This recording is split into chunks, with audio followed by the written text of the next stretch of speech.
Clear to engage. Time on target. 5 mics. Out.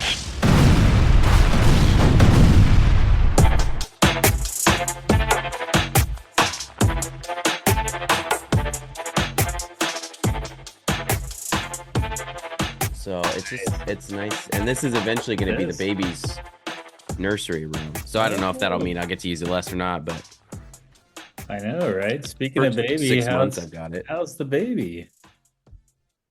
Did, did Owen's doing really well. That's his name. His name is Owen. He was born on Wednesday the 22nd at 7:44 yeah. p.m. Mom and baby are both healthy, so he's just a little over a week old, and Did it's you? great. Yeah, isn't that awesome? I love babies, man. There's nothing that 0 to 2. Well, the 0 to 3 months is a little rough until they start sleeping overnight. But when they just start learning and stuff, it's just magical. That moment. It's crazy. Did the did baby Owen travel to Medford with you today? Yeah, he did. He is a champ. The great news about him is the car puts him to sleep. So no matter what he does, he can't stay awake. And Yeah. so it's 3.5 down, 3.5 back. He slept the whole time, which was awesome. So we'll see if he sleeps tonight. Of course, I'm gonna get hate for this, but I I can't stay awake. Like I just don't wake up. And so I my wife ends up doing like the most of the night shift usually. And Yeah. so I try to help in the morning. I'll probably try to be a little bit better about helping in the morning, but I don't wake up. I mean, I told her you can hit me and try to wake me up, and I will wake up once she does that, but like I don't wake up just when the baby cries. Vicky and I developed a plan, and it took about a month or so. And that Alex is, because I'm like you, except for we learned that Vicky's really, she's an early mourner, like tanker out, right? But I'm kind of like, I'm an early night tanker out. So I sleep heavy early. And then, so we found out that 3 a.m. happened to be just the line. So we made a rule. 2:59, her problem. 3:01, my problem. Nice. And I'm telling you, and I'm going back, I don't know, I was probably just a hair older than you. I think Alex is what, 18 now, 19. So I was 31, and he like there was a point at which I think we literally broke down and cried one day because this is our first child. Neither of us, we're Yeah. 30. We've, been probably on our own for 10 years each, and we're like, I can't do it anymore.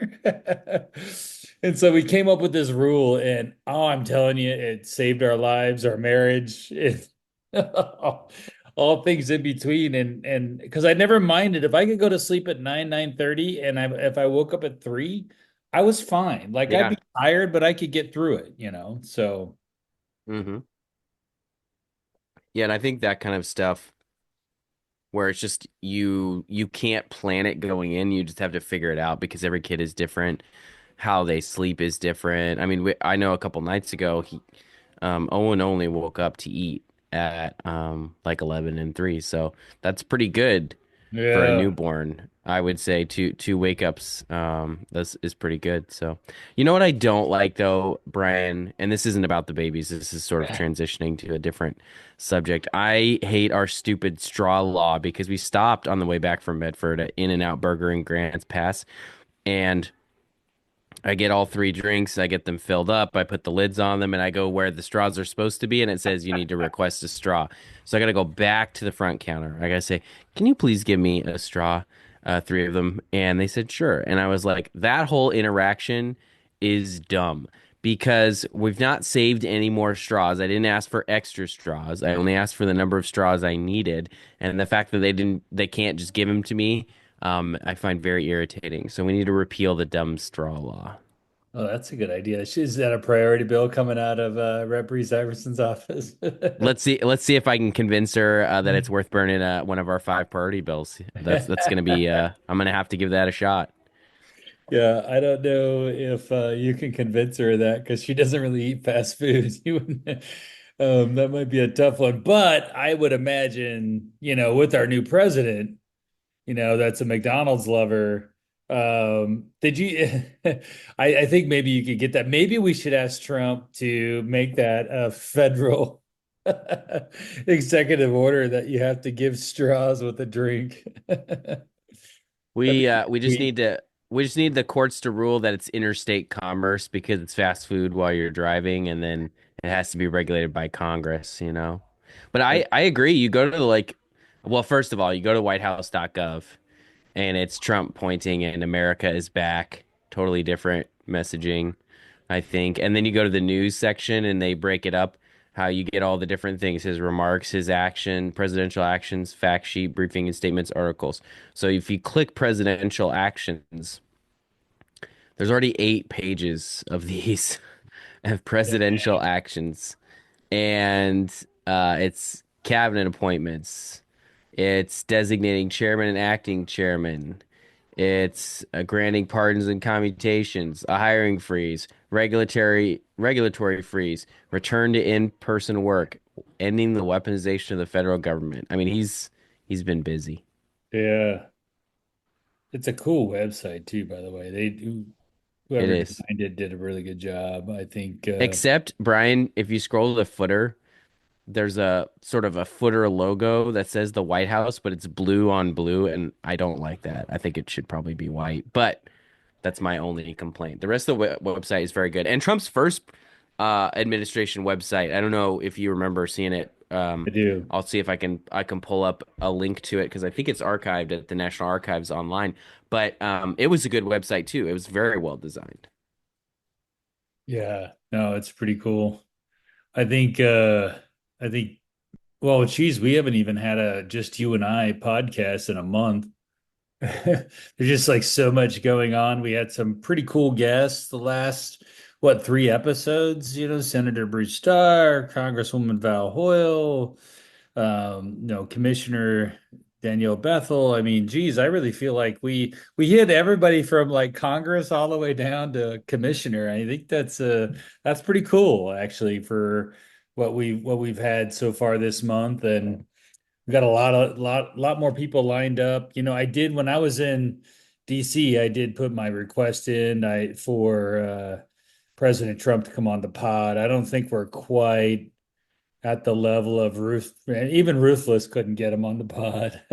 Listen, did you see today that Ruthless was the first podcast to be invited in to the White House briefing room to ask a question in the new media seat that they've set up there? Isn't that awesome? I think that's just great. I mean, it's cool that it's Ruthless and Josh Holmes and all those guys. Like, that's great. I was gonna meet up with them in DC and hang out there at the parade route with them and stuff. And I was kind of hoping to get us a shout out while I was there, but of course, all the parade stuff got bailed on. But I, it's really, what it does is it shows the power of alternative media, but it's just nuts.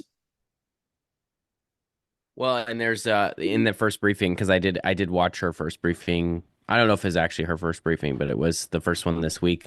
Mostly because I was curious about the executive order on the freeze of all government federal dollars assistance that sort of took up a couple news cycles. But she started by introducing that the press secretary did, and I forget her name, Caroline Levitt, maybe. She introduced it and she was like, you can go to whitehouse.gov/new media.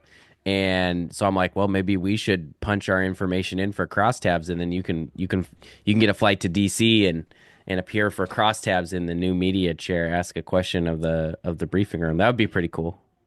She did say I saw it. They had 10,000 requests in one day. Oh my Caroline goodness. Levitt. Yeah, and it wasn't just open to podcasts. It was podcasts, it was influencers for social media, Yeah. and it was new media websites like Daily Wire and stuff like that. Although I think they got a seat in the briefing room, their own individual seat because they're so big. But websites like that are doing news coverage. And have you been following all the, I don't know, I would just call it bullshit with like the dim media with Caroline Levitt. They said, "Oh, they only let her there because she's hot, that she's a 10." And it's like, wow, they've really gone pretty far with the identity politics to where if I were to say that, that would be crazy. Like people would be skewering me. And, I mean, I think she's fine looking. I don't know if I'd call her a 10. I don't know if Trump would. I mean, Melania's a 10. Holy moly. But I mean, why does it matter whether she's good looking or not matter? But I just find it's so hilarious because The View was kind of pushing that, angle, and a bunch of those crazy Dem folks. It's just stupid to me. So I think there's a legitimate discussion to be had when you're forming your administration. And you do this, and I do this when we're talking to candidates, right? We think about how they're going to look Yeah. in media, and it helps to have a good-looking candidate. I think that's true. It's not the be all end all. Not every good looking candidate beats every less good looking candidate. Okay. There's Fair. all kinds of other factors, but it is a factor. And I think certainly for Trump, people who know how to communicate and be and present, that's a factor for him as well. But you see, like you look in his first administration, his first press secretary was Sean Spicer, who's Yeah. gone on to do his own media stuff. So I Not do hot. not think he might be a 10, but he's definitely a different kind of 10. Not he would not be my kind of 10. But I think that he cares about how somebody presents, and I think it's sort of interesting to juxtapose that with like the um the media people themselves, the people on The View, the people on Yeah. Fox News, The Five, and all these different shows. Like they're all brushed up versions of themselves when they're on TV. They have a makeup department, they've got a dress department. They're just, they're all going to look better, and that's the goal. And so, I guess if the View folks want to get rid of all of their support on that front to prove a point, they can do that. But I think that's kind of that's a very dumb that's a dumb attack because it's hypocritical. Well, and what was it? One of the Kennedys put that out there too, that, and he said it, Jack, whatever his name is. Not Jack Kennedy, but he's got a different name because of the mom. But he was banging on Robert Kennedy and stuff. And then I was watching it, I was reading a thread, and then somebody said Maha means with make America hot again. Well, and I think that RFK is a good example of somebody who he's picked probably not for how they present, especially because his voice, I mean, I find it hard to listen to. I think a lot of people do. So I think that he's in a position where he's not going to be in front of the media as much. HHS secretary doesn't talk to the media very much in video form. They'll send press releases and stuff. But even then, and with him, I wouldn't say. I mean, I think people say that he's fit, but I wouldn't mark him as an attractive person necessarily either. So in that He's sense, I tan. think like, yeah, Whatever that means. I don't know. I'm sure that's What do sure you that'll be make a of criticism all of point. the appointments so far and what's to come? What's your kind of take since you haven't had a chance? I weighed in pretty strong on a lot of that with Commissioner Bethel last week, but what's your kind of take on what we're seeing? I mean, the 50-50, JD had to come in and split the vote on Hegseth. What do you kind of see with the latest round? I think that it's pretty clear that the Senate is giving Trump a lot of leeway that they wouldn't have given and didn't give him the first time. And I'm trying to pull up. We'll see if the New York Times lets me hit their paywall or not. Yeah, it looks like they're um, Trump's cabinet picks. I was just trying to pull up the list. So, first of all, I was a huge fan of Marco Rubio. I was a fan of him when he ran for president, his new American Century type of thing. He's just kind of that optimistic voice. He communicates incredibly well. You'll notice he had no opposition, and I love that because it's not because all of those senators love Marco Rubio. It's a Yeah. Senate thing. So if a senator gets appointed, everybody votes for the other senator. So someday, if they get picked for an appointment, they get through 99-0 also. And so I like that. I think Scott Bassett is a very good pick. Pam Bondi's a very good pick. She hasn't been confirmed yet, though, I don't think. Doug Burgum has been confirmed. He's very good.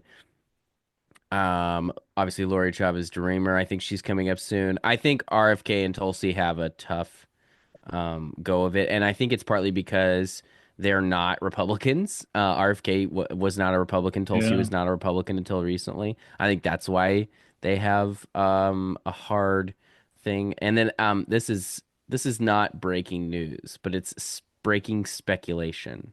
So somebody in national media, and you might have seen this in my tweets, was um, posted a screenshot of Jason Atkinson's Wikipedia page and said and just said there's no way this is the best public domain photo for this guy. And it's just an incredibly blurry photo of Jason Atkinson if you pull it up on Wikipedia. And you may be aware of this, but I do think there is a conspiracy by somebody in Oregon on Wikipedia who hates Republicans to just pick the worst photos of Republicans. Jeff Helfrich's photo is horrible. Tim Knopp's photo is horrible. Um, but anyway, so I was like, okay, Jacob Robashkin was the guy who posted it, and he is deputy editor of Inside Elections. He used to work at NBC, CNN. Why is he looking at Jason Atkinson's Wikipedia page? And my theory, so we'll see if I'm right. My theory is that Atkinson's name must be popping around for some sort of like nomination to something, and I think he'll actually get appointed somewhere to like Lee Zeldin's EPA or something like that. Because Atkinson was always known as sort of a greenie in Oregon. He was always working on Sure. environmental stuff. So that's my breaking speculation is that national media reporters are looking at Atkinson's Wikipedia page because they've seen his name somewhere that matters and they don't know who he is. So that's my theory. Very interesting pre-breaking news in Oregon stuff. That's interesting. Yeah, because that would be obviously another Oregon person that would be in the administration somewhere. So, and that to me, it makes sense because like you can't imagine the list of Republicans who've worked on environmental stuff is like super long. Um, Yeah. so Well, I mean, he's, been involved in a bunch of stuff. I mean, former senator, Perry Atkinson was, pretty involved in a lot of things, got yeah, the Dove down there, right? I mean, he's got a whole Christian channel, right? Isn't that Perry Atkinson's deal down yep, there? yep, Yeah. that's his, yeah, So and that's his dad. there's a lot of support, I would think, for President Trump coming out of that. I think there's a few other people in Oregon being looked at for Trump appointments. I'm sure there is, and it'll be very exciting to cover them when Yeah. those stories We break. will we'll break that news if it ever actually breaks, but I'm not as bullish as you to put it out there, but I am definitely aware of some other diggings around, as they say. Ooh, So, yeah, I think that there's a few more left to go. I got the photo here. I mean, it's more fun to talk about. So they haven't actually confirmed Pam Bondi yet. I don't think We so. did all of her stuff, but they haven't actually voted on her, which I think is kind of interesting. Um, and I think, they've already done a bunch of stuff with education with Linda McMahon, the wrestling legend, the wife of the wrestling legend. But I mean, the whole goal is to get rid of the Department of Education. So that could be a short-lived appointment. Right? That's probably the one that's least coveted in the Trump administration. I would think so. And I would imagine after you get through this group, like Elise Stefanik and Tulsi Gabbard and probably if Pam Bondi, I'm guessing, goes through because she did a really good job. So Yeah, she will. RFKJ, so RFKJ, and the rest probably kind of sell through. I know there's been a little bit of dust up over Lori, but I think she'll be fine. Um, or I think there's enough D's that might offset any of the R's. That's So kind of what I'm thinking. I do think there's going to be a few hard right Republicans that don't like that she sponsored the PRO Act, which was basically like a pro union bill. But again, I believe that for all her union credentials, that sponsorship was also done knowing that that bill wasn't going to pass that Congress. And that if it was going to pass, she probably would have been able to be at the table to make changes to make it palatable, yeah, to make it more of a compromise. So that's kind of what I think is this like you can criticize her for it, but she was engaging on the issues. And I also think it was a smart move by a blue state Republican to like get to start trying to fracture the unions and split them up and mm, not have them all be lockstep Republican. And I do think that, or lockstep Democrat, excuse me. The unions aren't typically lockstep Republican. And I think it is a strategy we do need to employ more of when there's opportunity for that yeah, crossover. Public sector unions we're never going to get, but let's be more aggressive about the private sector ones. Like the guys who want to build stuff that are stymied by the regulations of the far left environmentalists, who yeah. frankly are everything that's wrong with Oregon can be tracked back to some like hardcore environmental law, basically.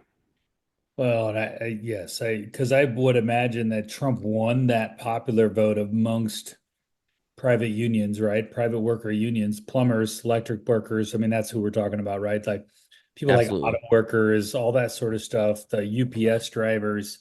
I bet you Trump won the popular vote by a landslide within that group. And we just need to do a better job of, I think converting in Oregon, especially converting those because they did a good job of that in union areas like Michigan and Pennsylvania, obviously converting those people into voters for the Republican Party. And we need to do a better job of that in Oregon and cultivating that group of people because I think they're with us. We just got to make sure that they know that they're with us and not just Trump, right? So Right. uh, And I think that's going to require some work from all candidates at all levels of the party. yeah, absolutely. And but if you look at where our target areas are in Oregon that we look at as potential pickups, they really are in those blue collar areas. I mean, those areas that we like Springfield, Oregon City, Gresham. You kind of start throwing the coast. Obviously, was a huge part of the flip over the last 4 or 5 years of the coast really moving to the right, and those are super blue collar blue dog Democrats that have basically transferred over to Republican voters. Now, not to get too much into this, but did you see um there was a TikTok video, and I'm not on TikTok because I want it permanently banned, or sold to a American company and then run, but I would prefer it banned. But there was a counselor, her handle is Pacific Northwest Policy Angel, Angelita Murillo. I think she's a Portland city councilor. She posted a video on her TikTok criticizing Janelle Bynum for voting for Yeah. the Laken Riley Act. And I can't remember if I mentioned this on the podcast or not, but Lynn County Democrats also posted a plea to Janelle Bynum asking her not to vote for the Laken Riley Act. And I just commented below it. Looks like she didn't listen. Um, Yeah. And I was just like, oh man, like these guys really don't get what it takes to stay relevant in a competitive district. Like there's a bunch of US Senate Democrats, even not in competitive districts, that voted for this. Like Hoyle actually ended up flipping her vote on it, which I was, that was a bummer, but I'm sure she, she has a rationale for that. We probably just, don't agree with it. But she's taking that criticism now from the left. So it'll be interesting to see if that develops into a potential primary challenge against Bynum in the future, or if people are just struggling to find ways to But explain their anger how? against Donald Trump. Yeah, I know. Definitely funny. I'm going to see Congresswoman Val Hoyle tomorrow at a.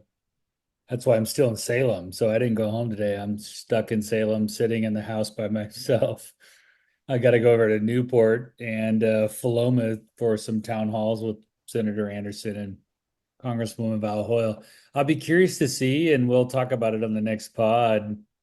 if she gets maybe she got a lot of pressure to push back on that because the vote for the Laken Riley thing is, I mean, it's kind of critical and it's very simple. And I bet, 70% of, if not more, agree with the fact that if you're a criminal and you commit a crime, especially as heinous as murder, bye. If you're an immigrant and you're here illegally, get out of here.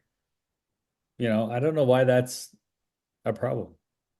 And it isn't, except for these sort of like these fringe guys.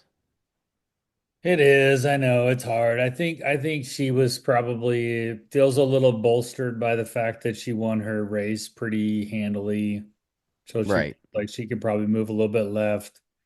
You can follow her on X. I doubt she's posting it. I'm sure it's her staffers that post a bunch of the stuff on X, but it's because it seems very, very dim, here dim talking points.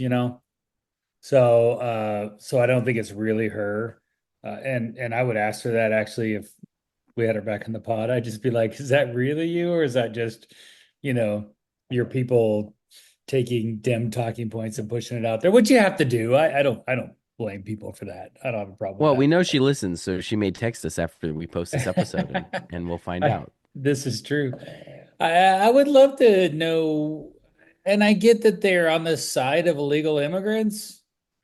I guess. I mean, that's what I can only say is like Democrats are on the side of illegal immigration and, drugs coming across the border. They think out of what's the saying, right? The was worth the wait. So basically they'll take the bad, the gangs and the drugs and some of the other things that happen for the sake of basically helping who in their minds helping a lot of people that just want to get out of their country and want to seek a better life in America. So they'll take the negative with the positive, right? Like if because they think that ultimately it's a net positive for America. And I Yeah. believe that's where their position is on it. And talking to some Democrats, and I don't fault them for that position, but this bill is not really that. It's like, dude, these are the worst of the worst. They gotta go.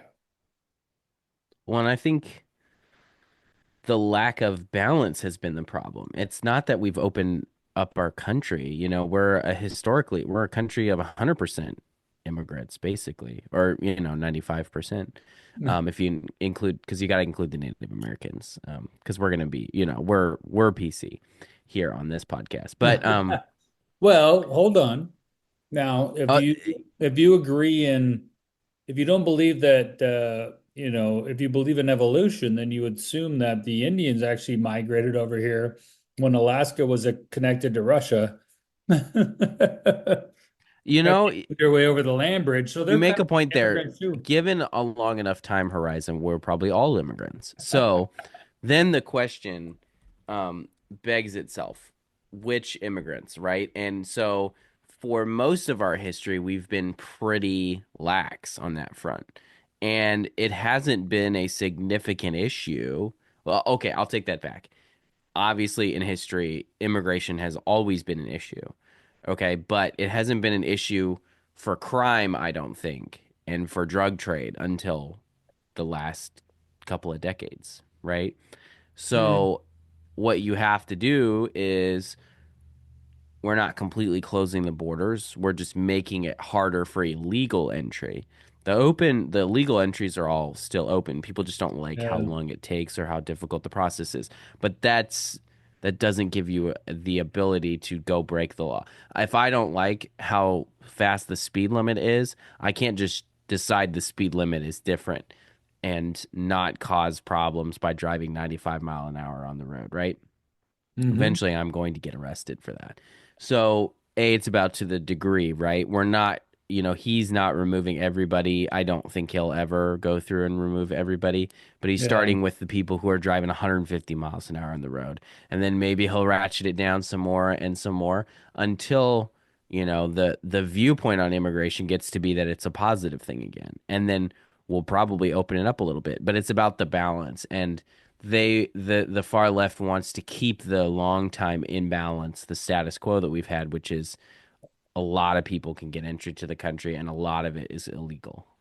And if you look at the history of America, we had no, really, it was kind of literally folded into like decades. If you look at like probably about late 1880s to into probably World War II, probably before that, more like 1920s, there was a huge influx of immigrants that came in. And before that, we didn't have a lot of immigrant influction because of the Civil War and a bunch of things that were happening in America.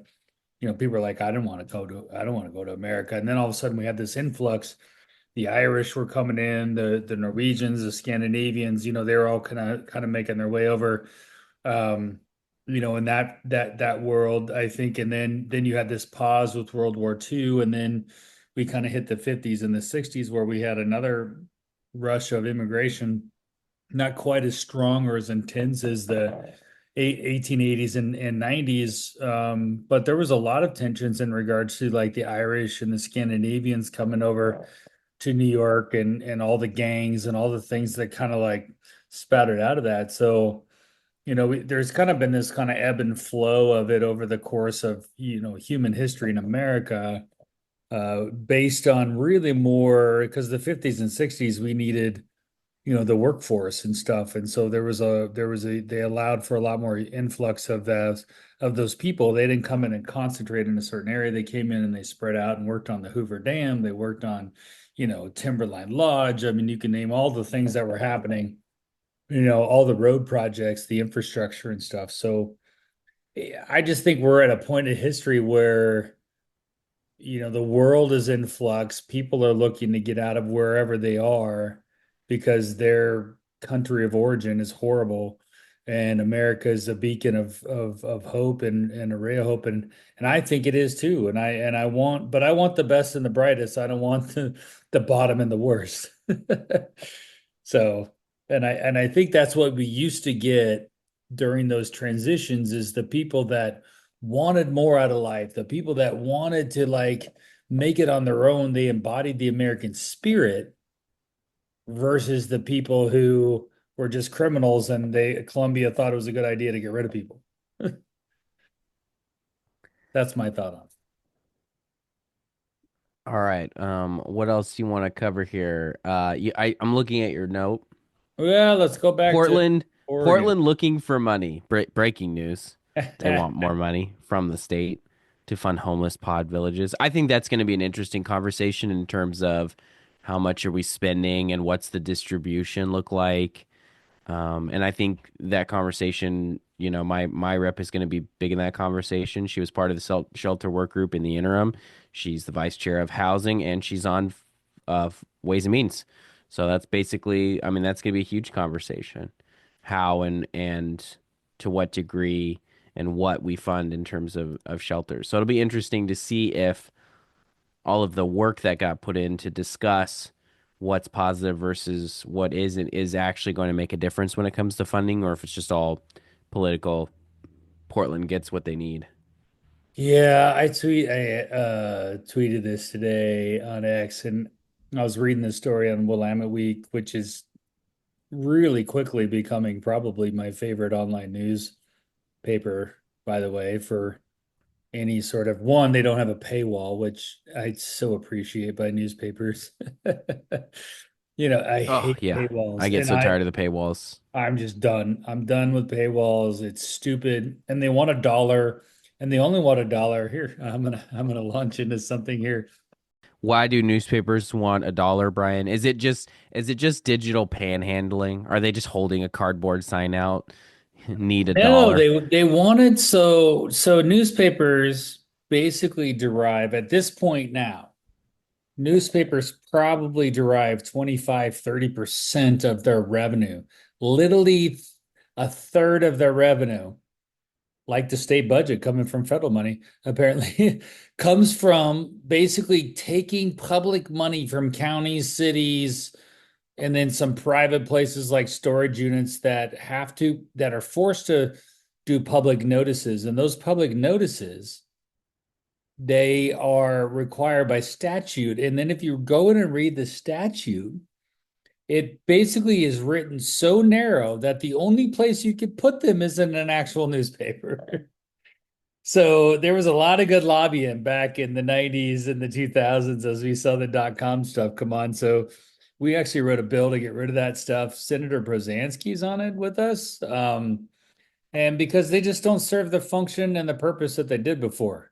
But one of those papers that does, and I'm not going to get lost in, is Willamette Week. And I thought they did a really good job, and they have done a really good job, I think, of being relevant online newspaper, um, online news. And they have a physical newspaper as well, but I only get the online stuff because I think, is their paper still free, Reagan? I think it's still free.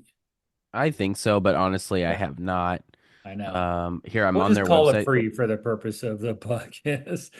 But I was reading this story about, and I had a lot of high hopes for Mayor Keith Wilson, and I just felt that I don't have a lot of hopes for Council President Elena Bertle. So, because she worked for Governor Brown, so that's my only.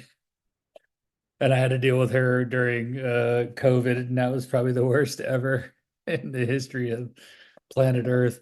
But it was just a bummer that his goal of ending unsheltered homelessness is basically creating these stupid shelter beds that they literally look like, when you're at the golf course and they have basically an outhouse. I feel like they're just slightly bigger than an outhouse and they just want to stick them everywhere. And then they call that shelter. And I find that not solving the problem. So you can sign up to have Willamette Week shipped to your house. That's more expensive. It's $144 a year, cover shipping and handling. You can get them for free at a bunch of boxes all over the Portland area. But it does appear to be free based on their website. Yay. I love free. One of the other good stories that they broke, and this is sort of I need to send a query to Nigel because I talked to him at the end of last year, I think, about this Oregon journalism project they're doing, and Willamette Week is publishing some of these, obviously, these Oregon journalism project stories. And one of the really good ones had a lot to do with the public labor agreements executive order that Kotek did. Mm-hmm. So she does these. It's pretty obvious if you're paying attention that it's a giveaway to trade unions. Okay. This was a sticking point during the 23 session, 24 session about this upcoming transportation package was whether we were going to mandate project labor agreements. And so the governor's sort of taking it off the table. Kotek's office says in a statement that this would lower costs, but Willamette Week has discovered that the Oregon Department of Transportation's analysis in 2022 of PLAs say that there's a consistent trend, quote, that of open shop non-union contractors not bidding on PLA projects, and the not bidding on those projects reduces the amount of competition. And what do you get, Brian, when you get less competition? I think higher prices, Reagan. Ding ding. Increased construction costs within the range of 10 to 20%, the ODOT report says. Um, Now, what's even more funny about this is so Nigel, and this is just classic Nigel. He goes and gets. I think one of the things he hates is hypocrisy, and so that's why he writes stories like this. But so he goes and gets ODOT's presentation from 2022, their study, and then he goes and asks them about it after the PLA has been approved, and of course that's incredibly entertaining because now ODOT has to figure out how they respect the governor's wish while also not necessarily contradicting their study. Department spokesperson Kevin Glenn says the results of the analysis might not apply to all projects. ODOT believes including project labor agreements on more projects as directed by the governor's executive order can be done in a cost-effective manner. Here's the thing. Can and will are Yeah. different words that mean different things. And so could, yes, may not apply to all projects, sure. But their study said that over 1,000 PLAs, it's strongly correlated with increased construction costs. So We most of the time, no. we've done, especially in the housing space. I've been doing a lot of work on affordable housing projects, and we've come to the if you build an affordable housing unit, so an apartment unit versus a commercial unit, right? So we're a commercial unit for an apartment, one bedroom, two bedroom, whatever they average it out. It's about on a private non PLA, right? So you're not paying any sort of prevailing wage on any level. Runs about $260,000 right now. Just on average, right? Throw as a number. If it's an affordable unit and your prevailing wage, you're at 450. Oh, So, I, and then you look at rents, like how the only way to offset any of that is with a shit ton of public money to get the rents down. And it's doesn't make any sense whatsoever. And I don't know. I know where the governor's going with this, and I want the trade unions to make, I mean, I don't have a problem with the concrete guys and the guys on the streets doing stuff and the electrical guys making money. I don't think the iron workers, I don't think nobody has a problem with anybody of those people making money. But I think there's a certain level at which if you're doing a bid on a project, like do you have to like kill it, or can you just make maybe a little bit more? I don't know. so and here's another thing. So the public works director at Deschutes County, Chris Doty, Doty. I apologize if I pronounce that Uh-huh. wrong. He said his experience with Kotek's executive order because ODOT actually did a pilot program on PLAs. And one of them was the Highway 97 Lower Bridgeway at the north end of Terrebonne. The county and ODOT would share in the cost. But when Doty looked at what the PLA entailed, he was dismayed. There are no union contractors that I'm aware of east of the mountains that do heavy road work. Additionally, there was a requirement in the PLA 29% of the labor must be supplied by workers who live in an economically distressed zip code. That sounds like a great thing, right? Uh, Workers who are economically distressed, 29% of this project is guaranteed to go to them, right? No such zip codes exist in Deschutes County. So a project for Deschutes County was putting up $10 million. 29% of the workers cannot live in the county. Quote, it was totally ridiculous, Doty said. yeah. Well, maybe we'll get some Cook County folks over there, but I doubt any of them that's been the biggest deal. And we actually have a bill to basically not allow Senator Anderson's got a bill that we're just going to do away with all of that outside of the metro area because the contractors just don't exist. You can't meet the standards. I mean, that's the real reality of it, right? You can't meet the standards when you get outside of the metro area. So it's one thing to argue about the diversity standards in the first place, but this is Oregon, so we usually lose that argument. It's Yeah. another thing entirely to apply diversity standards that are unachievable. And the common refrain is, well, if we don't have these standards, we're never going to get there. It's like, well, if you have the standards and then we have to do all of this work illegally, doesn't that just open you up to potential lawsuits from like one contractor who would meet this that would meet these requirements but can't do all the projects but wanted you to award them all the projects so they could have all the money? Like it doesn't make sense to Yeah. me. It needs to include some sort of Well, basic math and it logic in doesn't, it. and I don't know what your conversation with the Dems are, but I've had some decent conversation with Democrat elected officials that understand that this is a problem, but they feel that their hands are handcuffed on this one because the unions are just literally forcing their hand. And I think it's a bummer because we need to be making some real things happen. And these unions are doing nothing but standing in the way of Oregon's progress. And I think they need to step aside a little bit. If we're in an emergency, if it's housing, if we're in an emergency to do things that need to happen, you know, like wouldn't you rather have the work versus, just holding this ideal that somehow or another you have to pay prevailing wage on everything? It just seems preposterous to me. But Well, good news, Brian. No More Freeways has a testimony opportunity. We want to see the Oregon legislature invest in trains, not lanes. Very clever little hold refrain on, let here. me puke. Yeah. But you know what? In all seriousness, I think as we're getting close to wrapping this episode up, it's good to be back. Good to be back in session. I'm putting that in here because that's what I want the episode title to be. I'm Hmm. back to writing policy memos for my Yeah. member for her committee. That feels good. We're digging into budgets this year. That's something that's different because my dad, his assignment was full, but he didn't have any of the subs when I was working for him.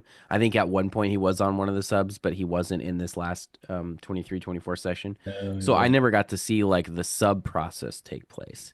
And I've already been to LFO once, and I'll probably be there several more times, like understand this process. But there's a lot in these budgets, and by the time it gets to full, most of the stuff is baked already. So you don't really get your opportunity No. to make a imprint on the budget, change the budget, adjust the budget.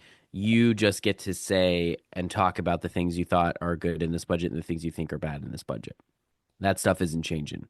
It's in the subs where you can have the conversations and even maybe unfortunately embarrass the agencies to the point where they might have to make some changes on their budgets. And so that's what I'm excited to do this session on the natural resource sub. And I hope that we're sort of able to build. We're working with the caucus office sort of build a way to evaluate these budgets and then distribute that to all the subs and make them more influential on Oregon's budget process. Because frankly, I think a lot of legislators on both sides of the aisle really discount how important the budget process is. It's like the most important thing. In fact, we could have a session with zero policy bills and only budget bills, and that would meet our constitutional obligation because the only obligation of the Yep. state constitution for the legislature is to pass a budget, and that budget must balance. That is it. So really, I think more of our legislators would benefit from doing and getting involved in the state budget. Oh man, you know what? I think maybe budgets are, there was a time like late 90s, early 2000s. You probably don't remember this, Reagan, but you were When the like, Republicans were in control, well, not necessarily that. Well, yes, they were in control, but also like taxes were a big thing, right? Right? Like fee increases or small business taxes. Like it was huge if you had to, if an agency increased its fees, right? Like that was a big deal. And I feel like with Doge and the national stuff that's happening and are just spinning out of control of just spending and like just throwing hundreds of millions of dollars at homelessness in Oregon that it won't solve the problem. I think people are kind of coming like where I think budgets might be back in vogue again, right? Where all of a sudden people are looking at like, wait a minute, what's the core mission of this agency? Like, why do you exist? And we have to start asking those hard questions. And I think we should, as Republicans, our job is to hold the majority accountable. That's our job, is to hold them accountable. And these agencies especially, and we'll never get an agency head to come on the podcast because they'll get probably fired.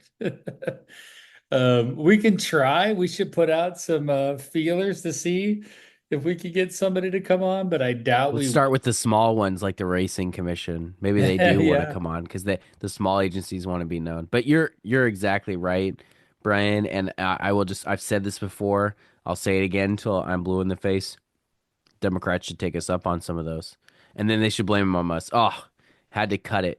Those darn Republicans, they just would not shut up about these cuts. And then look, great, Totally. congratulations, more money to spend on something different. Or here's the thing, and the choice that Democrats are going to have to make.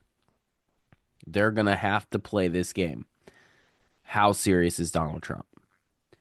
Because you saw it Yeah, happen yeah, where in I would say not very effective fashion tried to cut off all of the funding, and then they had to sort of pull that back. They're yeah. gonna They're go, moving but quick. They're they're moving obviously quick. gonna go back on it, and they're gonna do more, and they're gonna do it more effectively the next time, right? That's what we see. Trump learns, and his administration learns from where they make the mistakes, and then they fix it, and then they go back to it. It's not like they're gonna give up.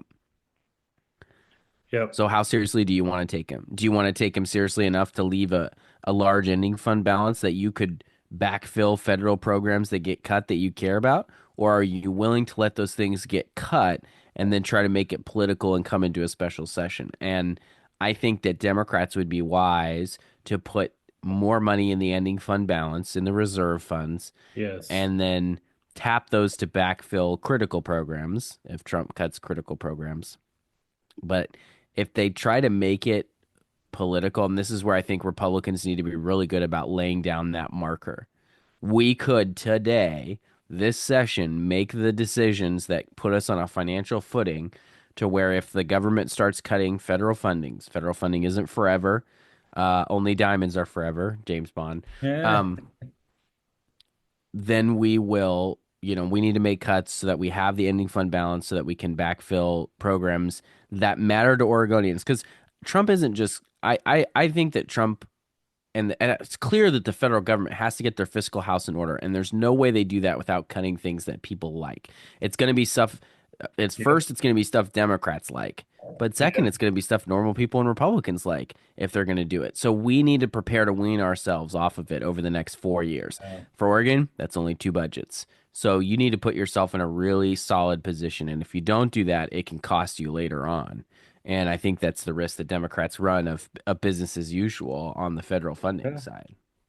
Well, you're spot on, and I think the reality is not stuff we like. It's stuff we've gotten used to. That's a better way to put it. And I think that's what we have to just, and our budgets have reflected just this federal spigot that they've gotten used to. So it's not like they really need it or they hadn't needed it before, but they just gotten used to it, and then it just becomes baked into their budgets. And even us as just normal Oregonians, we've gotten used to certain things. And that's got to come to an end because our country is not in a spot to where we can just entitle everything out the door because we're losing money every day. So yeah, I think it's going to be an interesting. I'm with you. Leave a little bit. My prediction for the year is we will have two special sessions before the end of December. I hate that you just put that out there, Brian. This just kills me. Are you basing that on a statistical analysis, a gut feeling, or is that tied to I specific things? feel that we're going to have, I think it's going to take Trump a little while to figure out the budget stuff. And then Congress is going to, all we have is a CR, right, in Congress. So continuing resolution that's going to end in March. We're going to put out our budget and be done with it. And I don't think they're going to be done on a federal level of it.